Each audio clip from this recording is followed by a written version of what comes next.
Hey everybody, we're back in 2026. We're starting Spruce Peak Unplugged here with Matt Quinn from Mount Joy. Matt, thanks for being here. Thanks for having me. Yeah, it's glad to have you back. You were here when I first started, and that was fun. And now we're doing it again. But um, there's a big change, right? When you were first here last time, you weren't a Vermonter, and now you are. So, how are you enjoying it? Did we have something to do with that? Fill us in. Yeah, I mean, I've loved Vermont for a really long time, and my wife and I were lucky enough to get a place up here in Vermont, and we've been loving it. I mean, you guys know how it is, so Yeah. it's been amazing to be up here and be inspired by this beautiful place, and yeah, I'm excited to be here.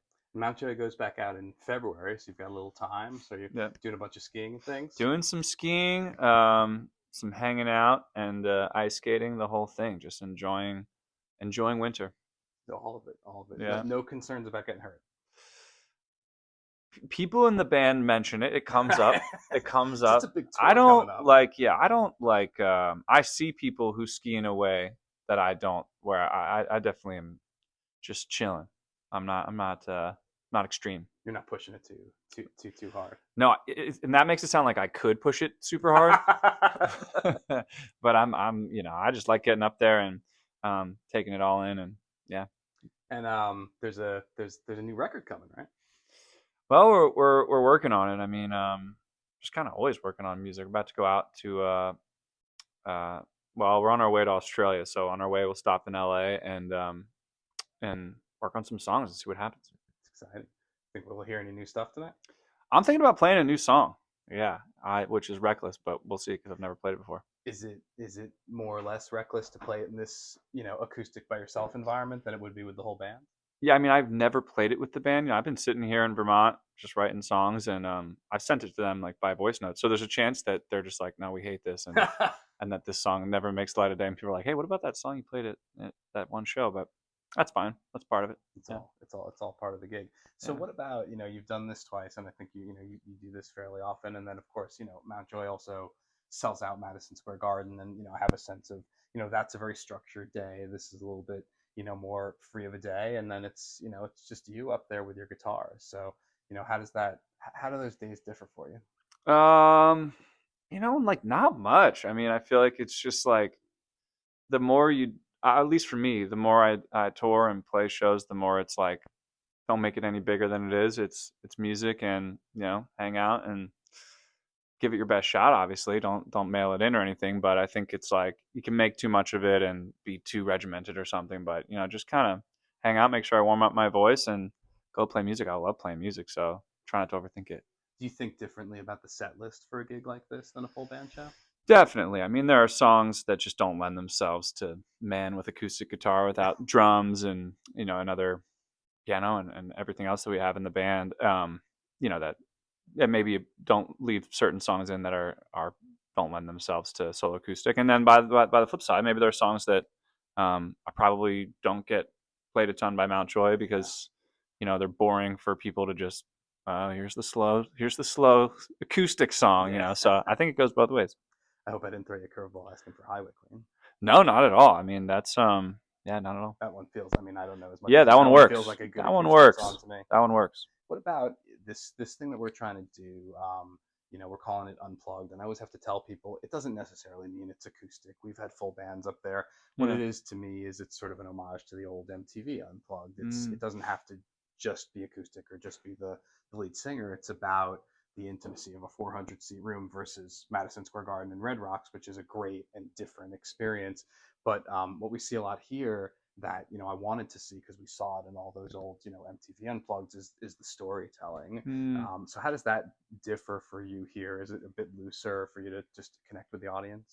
Yeah, I mean, when you're like at a big arena, you can pick your spots and maybe, at least for me, I mean, everyone can do it differently, but for me, you can't tell a story between too many songs, or, you got people reveling in the event and, um, high on shrooms or whatever it is, and I'm storytelling between every song. I think there's an energy that you have to fulfill and sort of follow and make sure you upkeep when you're playing, to 10,000 plus people. Um, Whereas, yeah, something like this, hopefully, I can, if my ADD allows, focus in on some stories and show people behind the curtain a little bit. Yeah, which is what the reaction we get people love about this. What about? I noticed the last time you were here, and I don't want to give anything away, but in the check, when you do this, you tend to throw in a cover or two. Is Yeah. that what goes behind picking those covers? Honestly, just what songs have been kicking around my brain. Uh, yeah, it's simple as that. I try to, because if you're bopping around and you're listening to a song and it's kind of on your mind, I think it's a little easier to perform something like that than just pulling something out of thin air. Yeah, and both times that you've done it, we do I was telling you about our Homegrown in Vermont initiative to promote Vermont musicians by letting them open for folks like yourself, and Yeah. always appreciate that you tend to do a song with them, and I think we're in for a good treat with that tonight with Troy. Yeah, yeah, it should be fun. I mean, I always love, it is me by myself, but I think music is probably one of the best ways to play music is with other people and get people involved. So yeah, and Troy's great. So lucky for me, get to sing one with him. So I'll let you off the hook with one that I ask everybody because people seem to find it fun. I think anybody who interviews anybody asks them this, so Yeah. it won't be unfamiliar to you. But so what's something you got a little time off now, other than I pulled you out tonight. But what's something that Matt Quinn's into that nobody would expect? Are you like a badass cook or binging Love Island or something like that? That's a good question. What this is like, am I cool or not? I would say no. I love sports. I don't know if that's a surprise, but that's always been my escape. Like, I'm not like particularly good at sports, but like to watch sports of all kinds um and music. I mean, like, I'm lucky that I do what I actually like to do. So it's not a lie that most days I'm sitting playing music, and sometimes more focused than others, but sometimes I just like to sit on my couch and try to figure out the jingle from the last commercial and stuff like that. And So you're Phillies and I'm Mets, and you like me anyway, so that's lucky for me. yeah. I mean, man, we've both struggled to get all the way over the line these last couple decades. Well, you've seen a World Series, Yeah, and I fall right 2008. in that bucket where I don't really remember 1986. Yeah, So. 2008 is sooner than 1986, but yeah, I mean, it's fun. The Phillies Mets thing, like, it's fun. Like, I have rivalries like on tour with people, and Sure, I yeah. think it's fun. Don't take it too seriously. I know some people take it too seriously, but yeah, it's fun. It makes it more fun if you have an enemy. Rib each other a little bit. We've got plenty because I'm also a Rangers fan. So. You must be from New York. Oh yeah. There you go. Well, that's fine. It's really, I really have more of the problem where they're like, yeah, I'm from Nebraska. It's like, well, why do you root for the Cowboys? Like Troy. Well, there you From go. Vermont. I don't have a problem with it. I'm more just like, I need a fuller explanation. Let's put it that way. Yeah, there needs to be a story if you cherry picked your team. I agree. Yeah. Well, Matt, thanks so much. We so appreciate you being here. It's a sold out night. It's a great way to kick off the year.